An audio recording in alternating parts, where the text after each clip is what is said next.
Good afternoon, I am Chris May with Coldwell Banker Residential Brokerage and welcome to my latest listing.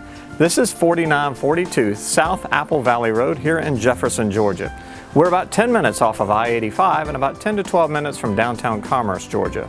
This is a special property. It's a beautiful rustic 3-bedroom, 2.5 bath log cabin sitting on just shy of 10 acres with just over 2,400 square feet. It was custom built to include a solid rock foundation, metal roof, 2 water heaters, 2 HVAC units, and it just received paint inside and out. New tile in the kitchen and baths, new carpet in 2 bedrooms, hall, den, and foyer. Corian countertops in the kitchen, 2 floor-to-ceiling rock fireplaces, 1 in the den and 1 in the dining room. No water bill here. The property's on a well. There's a separate 2-car garage with 2 adjoining rooms with propane gas, water, and electricity, making it the perfect workshop. Then the largest feature on the property is this huge arched metal airplane style storage building. A great place for equipment storage, workshop, boat, RV, car collection, almost anything you have will fit well and protected in here. Plenty of both covered and uncovered parking places for those nights that you do choose to entertain. You have 2 massive covered porches on both the front and the rear of the home to enjoy your morning coffee or dinner listening to the birds and watching wildlife roam through the property. Come on in, take a look around for yourself, see what you think.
Welcome back. I hope you enjoyed your tour of the home. If you have any specific questions about the property or if you'd like to schedule your own private showing, please call me at 404-803-4669. I can also be emailed at chris.may@coldwellbankeratlanta.com. Until next time, thanks for watching and I look forward to hearing from you.